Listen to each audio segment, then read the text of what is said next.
జనరల్గా మనం BiPC students వచ్చేసరికి ఆర్ ఎంపీ స్టూడెంట్స్ కొంచెం ఇబ్బంది పడుతుంటారు ఫిజిక్స్ పాయింట్ ఆఫ్ వ్యూలో. ఫస్ట్ బేసిక్స్ మిస్ అవుతూ ఉంటారు నాన్న. సో ఆ బేసిక్స్లో మనం కొంచెం మ్యాథమెటిక్లో కూడా ఇంట్రొడ్యూస్ అవుతూ ఉంటుంది మన ఫిజిక్స్లో.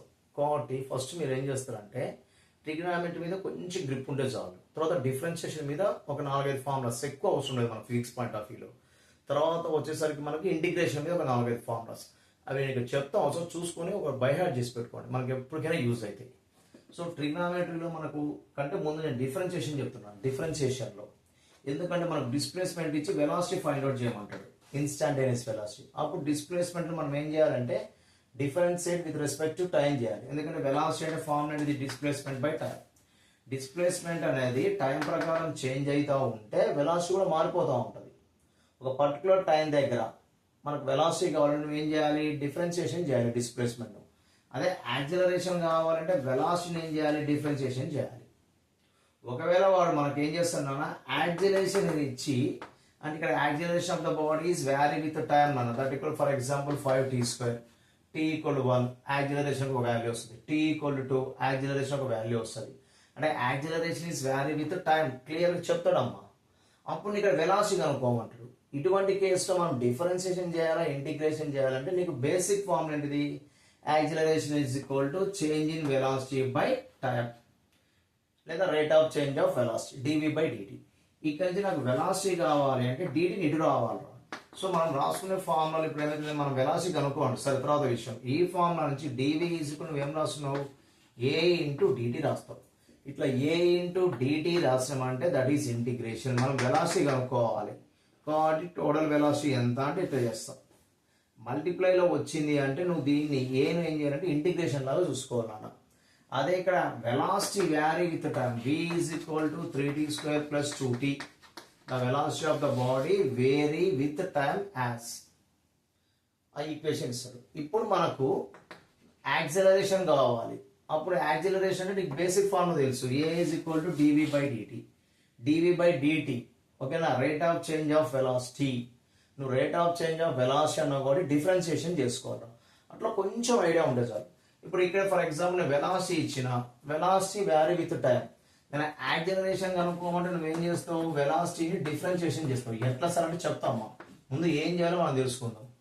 ఒకవేళ ఇదే వెలాసిటీ నేను ఇచ్చి నేను డిస్ప్లేస్మెంట్ కనుక్కోమంట, అప్పుడు నీకు వెలాసిటీ ఇక్కడ ఫార్మ్ లాంటిది డిస్ప్లేస్మెంట్ బై టైం తెలుసు. దీని నుంచి నువ్వు డిస్ప్లేస్మెంట్ s ఏమన్నా వేస్తావు, జనరల్గా v × t.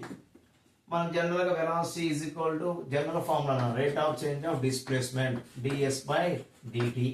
దీని నుంచి నాకు ఇప్పుడు ఏం కావాలి, డిస్ప్లేస్మెంట్ కావాలి అంటున్నా, అంటే ఇటు వచ్చేస్తుంది. కాబట్టి displacement you can write as v × dt. Into వచ్చిందిరా, నీకు ఇచ్చింది వెలాసిటీ, ఇప్పుడు నువ్వు ఇంటూ dt చేసావు అంటే ఖచ్చితంగా ఏం చేయాలి, ఇంటిగ్రేషన్ చేయాలి. ఆ ఫార్ములాస్ మనకు ఐడియా ఉంటే బెటర్ నాన్న. ఆ ఇంటిగ్రేషన్ ఎట్లా చేయాలి సార్, డిఫరెన్షియేషన్ ఎట్లా చేయాలి అంటే చూడ, చిన్న ఫార్ములాస్ ఏమో, ఎక్కువ హెవీగా ఆలోచించకుండా జస్ట్ మనకు బేసిక్స్ ఐడియా ఉంటే చాలు. సో ఇప్పుడు మనకు d/dx అని చెప్తుంటాం, మనకు t పరంగా వస్తుంది కాబట్టి d/dt తీసుకుందాం. d/dt ఆఫ్ t⁴n సింపుల్ నాన్న. దట్ ఈక్వల్ ఇక్కడ పవర్ ముందు రాసుకోండి, పవర్ కూడా తగ్గించేయండి అంతే. n × t⁴n-1. దీనికి ఒక ఎగ్జాంపుల్ తీసుకో, నువ్వే జస్ట్ నువ్వే క్రియేట్ చేసుకో. d/dt ఆఫ్ t⁴5 తీసుకుందాం.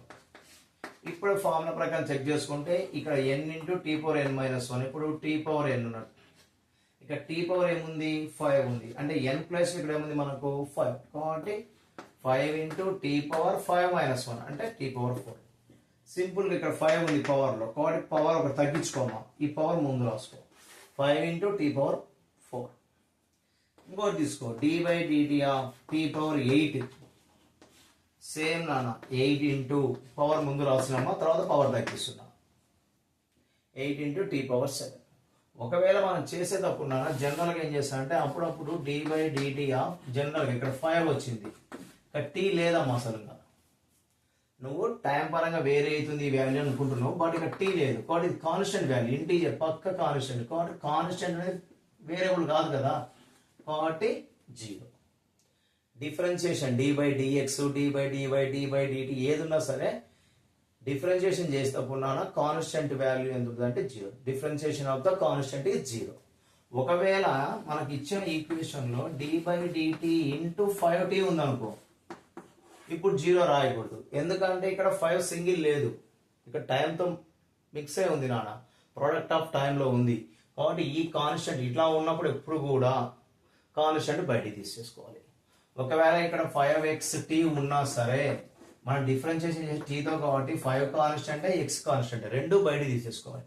ఇప్పుడు నేను ఇక్కడ ఏం చేస్తున్నా, 5t ఇచ్చిన, కాబట్టి ముందు 5 బయటికి తీసేసుకున్నాక నీకు ఏం మిగులుతుంది, d/dt ఆఫ్ t.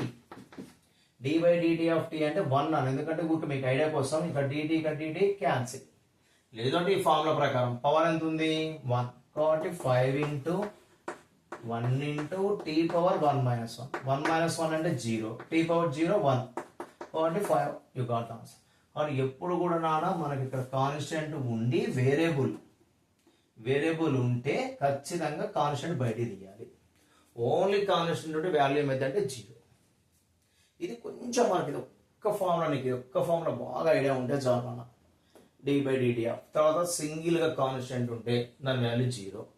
కాన్స్టెంట్తో పాటు ఇలా ఉంటే ఒక ప్రాబ్లం చేసుకుందాం మనం. Displacement of the body is 5t² plus 3t plus 4.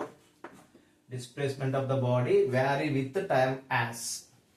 What is the velocity? Find the velocity of the body. అడుగుతున్నా లేదా టైం 1 సెకండ్ 2 సెకండ్ ఏదో ఒకటి రా. మరి వెలాసిటీ కావాలని ఫార్ములా ఇప్పుడు ఏమని చెప్పినా, ds/dt that equal to d/dt of s అంటే ముందు రాసుకోమ్మా, 5t² plus 3t plus 4. ఇప్పుడు ప్రతి టర్మ్ మనం డిఫరెన్షియేషన్ చేద్దాం. d/dt into 5t² plus d/dt into 3t plus d/dt into 4. ఓకేనా? ఒక ప్రాబ్లం ఐడియా క్లియర్గా వస్తే మిగతా నువ్వు చేయగలుగుతావు. దట్ ఈక్వల్ ఇక్కడ చూద్దాం, ఇక్కడ 5t², 5 కాన్స్టెంట్ t ఉంది నాన్న ఇక్కడ, కాబట్టి 5 బయటికి తీద్దాం. 5 ఇంటూ ఇప్పుడు నువ్వేం రాస్తావు, ఇంకో స్టెప్ రాసుకో, ఇబ్బంది మీదమ్మా, d/dt ఆఫ్ t² ప్లస్ ఇక్కడ 3 కాన్స్టెంట్ బయటికి తీసుకున్నా, 3 into d/dt of t plus d/dt ఇక్కడ ఏముందన్నా ఓన్లీ కాన్స్టెంటే, పక్కన టీకి ఏం లేదురా, కాబట్టి దీనికి డైరెక్ట్ గా వాల్యూ ఎంత, 0. ఇప్పుడు ఇక్కడ చేద్దాం, that equal to 5 into d/dt of t power n formula, t power n, n into t power n minus 1. ఇక్కడ n ప్లస్ లో మనకి ఏముంది 2, కాబట్టి 2 ఇంటూ t పవర్ 2 మైనస్ 1 అంటే 1. సింపుల్ గా పవర్ ముందు రాయండి, ఒకటి తగ్గించేయండి పవర్ అంతే. ప్లస్ ఇక్కడ ఏముందన్న 3, ఇప్పుడే చెప్పిన ఇక్కడ dt/dt వాల్యూ ఎంత నాన్న 1. 5 into 2 10t plus 3.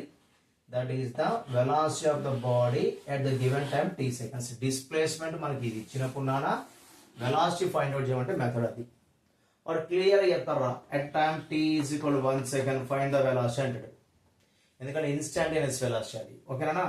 t equal 1 second అంటే ఎక్కడ పడితే అక్కడ మనకి ఎప్పుడు కావాలంటే అప్పుడు అడుగుతారా. t ఈక్వల్ 1 సబ్స్టిట్యూట్ చేయాలంటే v is equal to 10 into time ఎంత అన్నాడు వాడు 1 plus 3, that equal to 13 meters per second.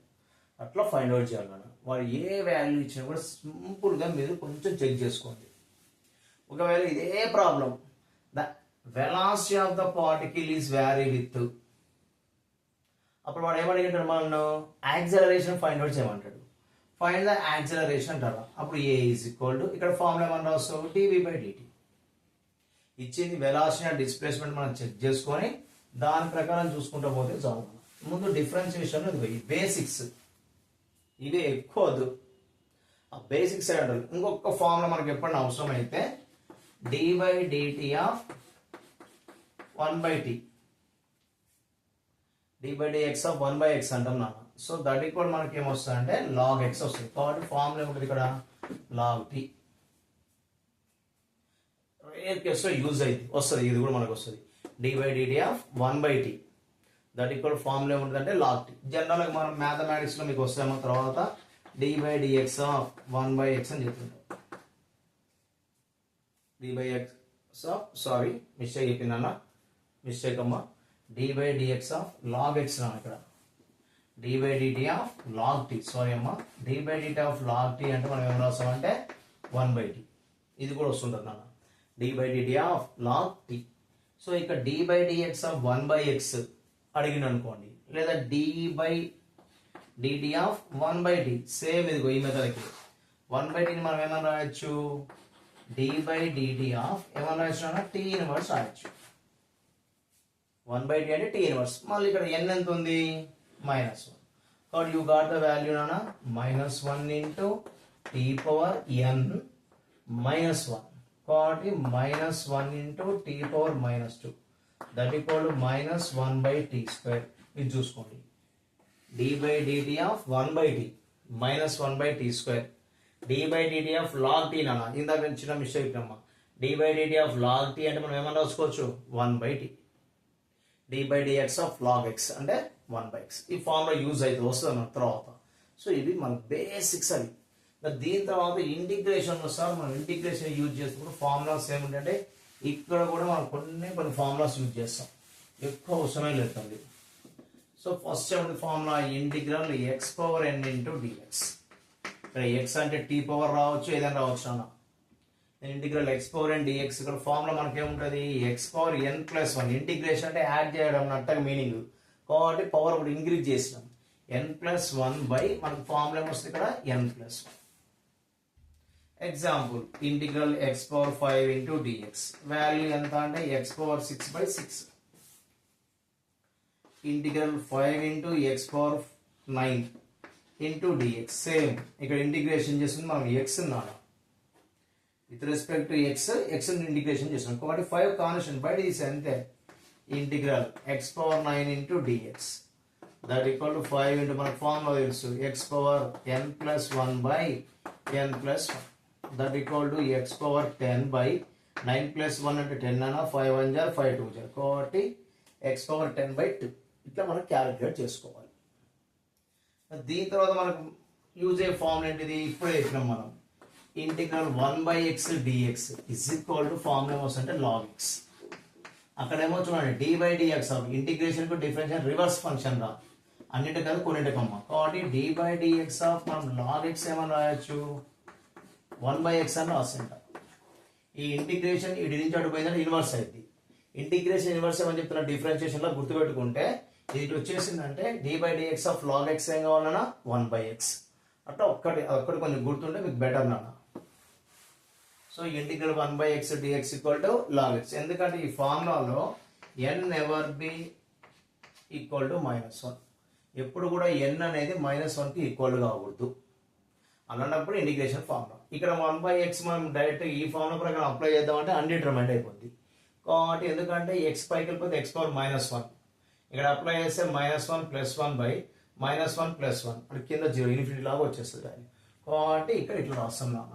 So integral x⁴n dx formula నీకు గుర్తుంటే చాలు, ఎక్కువ అవసరం లేదు. Integration differentiation. సో ఇంటిగ్రేషన్ ఎట్లా చేయాల్సింటే ఇంకొకటి దీంట్లో x⁴5 ఇంటూ dx అంటే x⁴n+1/n+1. సో ఎంత చేసుకుందాం, velocity is equal to 3d² + 4t + 5.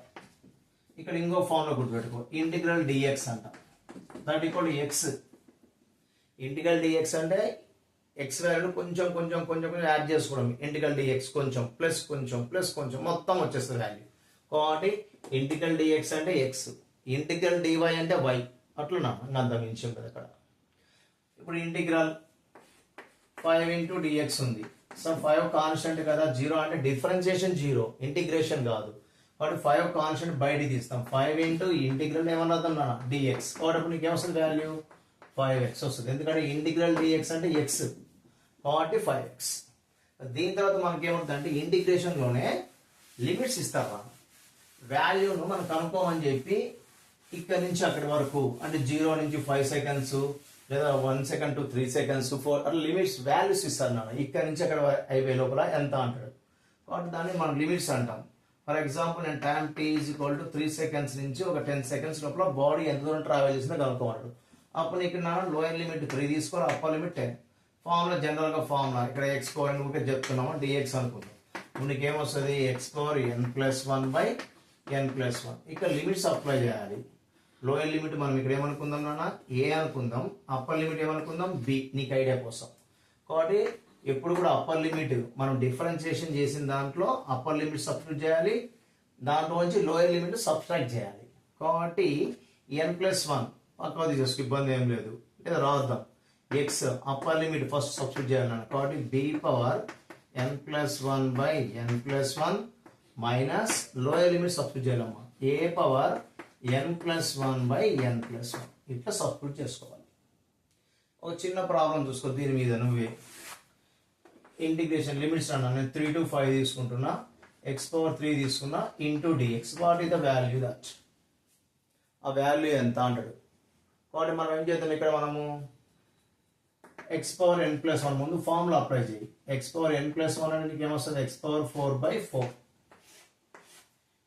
ఇక్కడ 3 నాన్న, కాబట్టి n+1/n+1, కాబట్టి x⁻4/4 లిమిట్స్ నాన్న 3 to 5.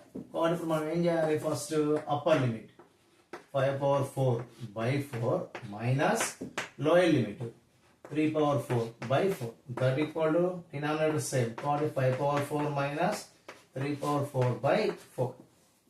5/4 నీకు తెలుసు, 5 into 5 into 5 into 5 625, 5 5 are 25, 25 into 5 125 into 5 625. 3/4 81 అన్నా, 3 3 are 9, 9 3 are 27, 27 3 are 81. Calculation normal. So అట్లా ఫార్ములా ఆ సబ్స్టిట్యూషన్ నీకు తెలిస్తే చాలా. ఫార్ములాని బట్టి మనకు వచ్చే acceleration, velocity, displacement, work, force, impulse వాటన్నిటిని కూడా బేస్ చేసుకొని మనకు థెర్మోడైనమిక్స్ కూడా తర్వాత వస్తాయమ్మా. ఇవన్నీ కూడా మనం బేసిక్ చేసుకొని క్యాలిక్యులేట్ చేసుకోవచ్చు. ఖచ్చితంగా చెప్తున్నా, ఫస్ట్ ఇయర్ పిల్లలు ఎవరైనా సరే ఈ ఐడియా లేకపోతే 1 సార్లు చూసుకోండి. ఒకవేళ మీకు క్లారిటీ మిస్ అయినా కూడా మళ్ళీ నాకు ఒక్కసారి అట్లా వాట్సాప్లో మెసేజ్ పెట్టినా కూడా ఓకేనా, నేను మళ్ళీ మీకు కాల్ చెప్తాను. నా నెంబర్ మీకు తెలుసురా, 9908394176. ఆ నెంబర్ స్టోర్ చేసుకుంటే మీరు వాట్సాప్లో హ్యాండ్ పెట్టినా కూడా నేను చెప్తాను మళ్ళీ ఒకసారి, మీకు ఇబ్బంది లేదు.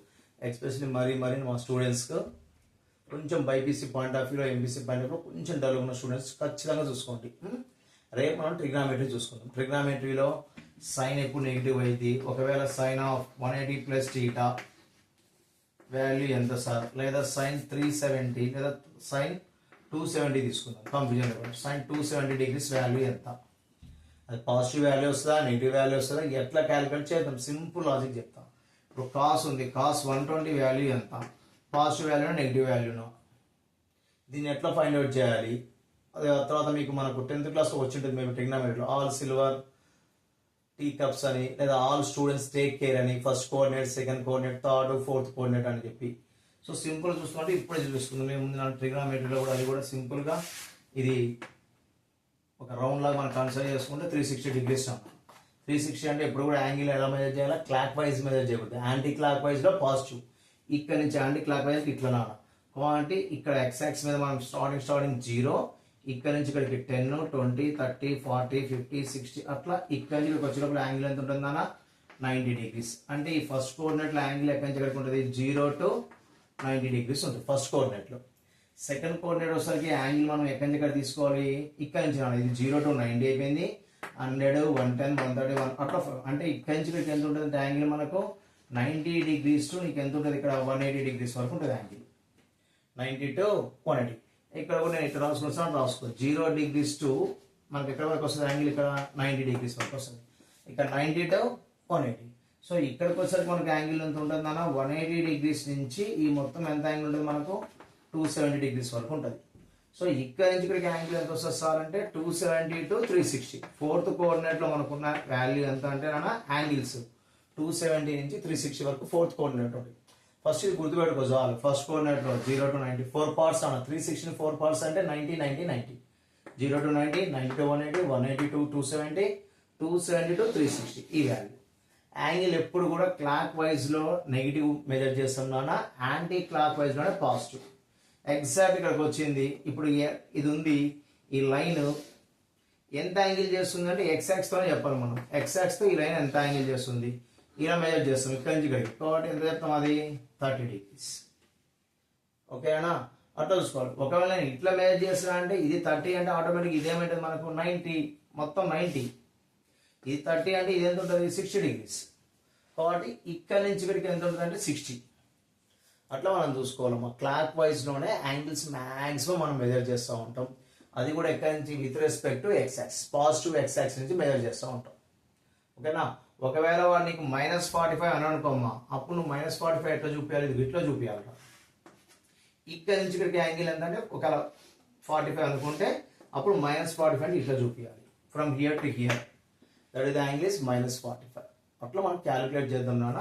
సో ఇప్పుడు నాకు సైన్, కాసు, టాను, కాటు, కొస్కెంట్, సీకెంట్, ఆ సైన్ 0 సైన్ 30 కలిసి మళ్ళీ చూసుకుందాం. ఇవి ఏవి ఎక్కడ పాజిటివ్ అయింది అంటే ఫస్ట్ కోఆర్డినేట్లో ఆల్ స్టూడెంట్స్ టేక్ కేర్. ఒక్కొక్క లెస్ ఒక విధంగా చెప్తున్నాము, అది మీ ఇష్టం. ఇప్పుడు మనం ఏం చేద్దాం అంటే ఆల్ స్టూడెంట్స్ టేక్ కేర్ లాగా. కాబట్టి ఇక్కడికి వచ్చేసరికి ఏముంటుంది? అన్ని ట్రిగ్నోమెట్రిక్ ఫంక్షన్స్ పాజిటివే ఫస్ట్ కోఆర్డినేట్లో. అంటే sin 90, sin 30, sin 40, sin 50, sin 60, tan 60, tan 30, 90 వరకు నాన్న నువ్వు cot 30, cot 40 ఏ వాల్యూ తీసుకున్నా కూడా పాజిటివ్ వాల్యూ వస్తుంది. తర్వాత sin 90 నుంచి sin 180 వరకు సెకండ్ కోఆర్డినేట్ మనకి ఏముంటుంది? సైన్, కొస్కెంట్ మాత్రమే పాజిటివ్ వాల్యూస్ వస్తాయి. సైన్, కొస్కెంట్ ఎందుకు సార్ అంటే సైన్ కు కొస్కెంట్ ఇన్వర్స్ ఫంక్షన్ నాన్న, రెసిప్రోకల్ అని.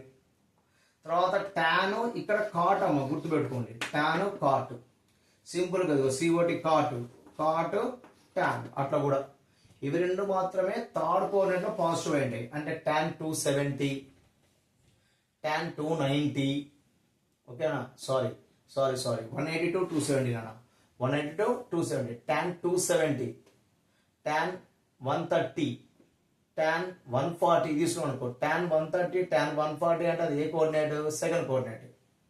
ఎందుకంటే 130, 140 ఎక్కడ ఉంటాయి? ఇక్కడ ఉంటుంది, సెకండ్ కోఆర్డినేట్ ఉంది. కాబట్టి అక్కడ only sine cosecant positive. tan values tan 130, tan 140 ఇక్కడ నెగిటివ్ అయిపోతుంది. మరి ఎక్కడ పాజిటివ్ ఉంటుంది సార్ అంటే ఫస్ట్ కోఆర్డినేట్లో tan అవి పాజిటివ్. ఇక్కడికి వచ్చేసరికి థర్డ్ కోఆర్డినేట్లో ఏం పాజిటివ్ ఉంటాయి సార్ అంటే tan, cot మాత్రమే పాజిటివ్. ఫోర్త్ కోఆర్డినేట్లో మనం వచ్చేసరికి కాస్, సీకెంట్ అమ్మ. కాస్కి ఇన్వర్స్ ఫంక్షన్ సీకెంట్. అట్లా గుర్తుపెట్టుకోండి మీరు జాగ్రత్తగా. కాస్కు ఇన్వర్స్ ఫంక్షన్ ఏముంటుంది? సీకెంట్ ఉంటుంది. కాబట్టి కాస్ వాల్యూ పాజిటివ్ అయితే సీకెంట్ వాల్యూ కూడా పాజిటివే. ఒకవేళ కాస్ వాల్యూ నెగిటివ్ అయితే సీకెంట్ వాల్యూ కూడా నెగిటివే. ఇప్పుడు సింపుల్గా కాస్ 120 కావాలి అంటే నేను కాస్ 120 అన్నా. ఈ 120 ఎక్కడ వస్తుంది మనకు? ఫస్ట్ కోఆర్డినేట్లో రాదు, వచ్చే దగ్గర సెకండ్ కోఆర్డినేట్లో 120 వస్తుంది. నేను అడిగింది కాస్ 120. సెకండ్ కోఆర్డినేట్లో ఏం పాజిటివ్? సైన్, కొస్కెంట్ మాత్రమే పాజిటివ్, మిగతా ఏ ఫంక్షన్ అయినా నెగిటివ్. కాబట్టి కాస్ 120 వాల్యూ ఖచ్చితంగా నీకు నెగిటివ్ వాల్యూనే వచ్చి ఉంటుంది. -1/2 నాన్న, మళ్ళీ చూసుకుందాం. లేదు ఇప్పుడు నాకు కాస్ 290 డిగ్రీస్ కావాలి. కాస్ 290 నాన్న, కాస్ 290 డిగ్రీస్ అన్న. 290 డిగ్రీస్ ఏ కోఆర్డినేట్లో ఉంటుంది? ఫోర్త్ కోఆర్డినేట్లో ఉంటుంది. కాబట్టి ఖచ్చితంగా అది పాజిటివ్ వాల్యూ వచ్చింది మనకు. అట్లా మనం క్యాలిక్యులేట్ చేసుకుందాం. రేపు కొన్ని వాల్యూస్ తీసుకొని ఇట్లా క్యాలిక్యులేట్ చేద్దాం నాన్న. Thank you.